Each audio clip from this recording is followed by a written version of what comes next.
Ito ang mga maiinit na kaganapan na dapat abangan dito lamang sa Too Good to Be True. Hindi alam ni Ali kung paano magre-react dahil sa diretsahang pag-amin ni Eloy na gusto siya nito. Napatulala ng gusto ang dalaga habang pinoproseso ang sinabi ni Eloy sa kanya. Sinabihan naman siya ni Eloy na kung naiintindihan siya ay pumikit siya ng 2 beses. Tumalima naman sa Ali ngunit wala pa rin siyang imik. Hanggang sabihin ni Eloy na hindi naman siya humihingi kagad ng sagot lalo't alam niya na magulo ang kanilang sitwasyon. Gusto lamang ni Eloy na linawin ang kanyang nararamdaman sa dalaga. Napatango-tango naman sa Ali bilang pagsang-ayon.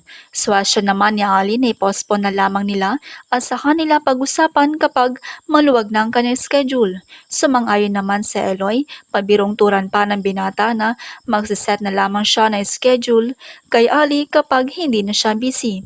Para maalis ang pagka-awkward ng kanilang pag-uusap, sinabi ni Ali na tayo na. Kay Eloy, sabay aya na umalis na sila. Ngunit natigilan muli ang dalaga dahil baka ang pagkakaintindi ni Eloy ay sila na. Napalingon ang dalaga at nakita niya na ngiting-ngiti si Eloy. Kaagad naman na nilinaw ni Ali ang kanyang ibig sabihin na aalis na sila. Sa opisina ni Miss Helena, dinalaw siya ng 2 heads ng company upang kausapin tungkol sa kumakalat na balita tungkol sa kanyang kuya na si Hugo. Tinanong nila kung iyon ba ay may katotohanan. Nagmaang-maangan naman kunwari na wala siyang alam. Tinanong ng dalawa kung mayroon bang Alzheimer si Mr. Hugo. Napababa ng ulo at nagkanuring malungkot si Miss Helena.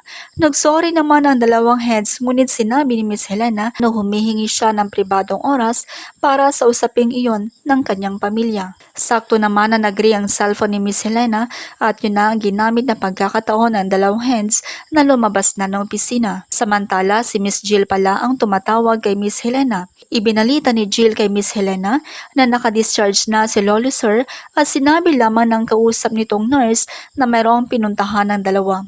Galit naman ang mukha ni Miss Helena dahil hindi siya kaagad na-inform. Sa kabilang banda, nagdi-date sina Daddy Ice at ang kanyang asawa. Panay ang tingin ni Daddy Ice sa kanyang phone kung kaya sinabihan siya ng kanyang asawa na wag na siyang mahiyang tawagan si Tok sa thread.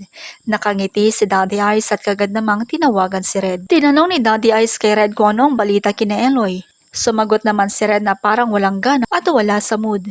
Yun ay dahil sa pag-amin ni Tox na meron siyang gusto kay Eloy na ang buong akala niya ay siya ang gusto ng dalaga. Sa computer shop naman, inamin ni Tox kay Red na bata pa lamang siya ay karasan niya si Eloy. Perming nagkukwento si Tox kay Red, ngunit nang tignan niya ang binata, hindi pala nakikinig sa kanyang kausap dahil meron siyang suot na headset. Binalaan ni Tox si Red na hindi dapat lumabas ang kanyang inamin sa kanya. Anya pa na sigurado na sasapakin niya si Red. Ayon naman kay Red na kung talagang gusto niya si Eloy, mag-focus na lamang sila sa paghahanap kay Mr. Hugo upang makauwi na si Eloy. Sa kabilang dako naman, inimbitahan na Attorney Jimmy si Mr. Bart na kumain na, ngunit naghihimotok naman si Mr. Bart na hindi na siya makakain pa dahil pinakain na siya ni Mr. Hugo ng mga maanghang na salita.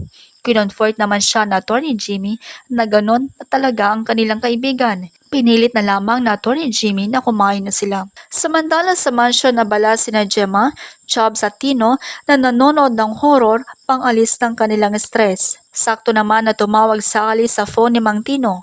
Napasigaw naman sa gulat ang 2 babae.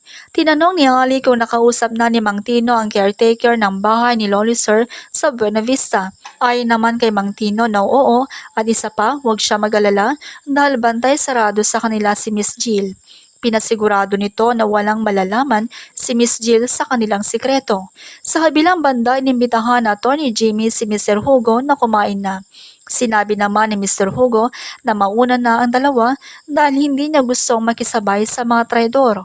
Nagalit naman si Mr. Bart at sinabing napapagod na siyang intindihin si Mr. Hugo. Galit na sabi ni Mr. Bart na igagaya ba siya ni Hugo sa kanyang anak na kinagagalitan niya hanggang sa namatay. Natahimik naman si Mr. Hugo dito. Nagsorry naman kaagad si Mr. Bart ngunit pinatigil na siya ni Mr. Hugo sa kanyang sasabihin sa kanya sinabing umalis na ang kanyang mga kaibigan. Dahil dito napilitan ang 2 matanda na iwan na ang kanilang kaibigan.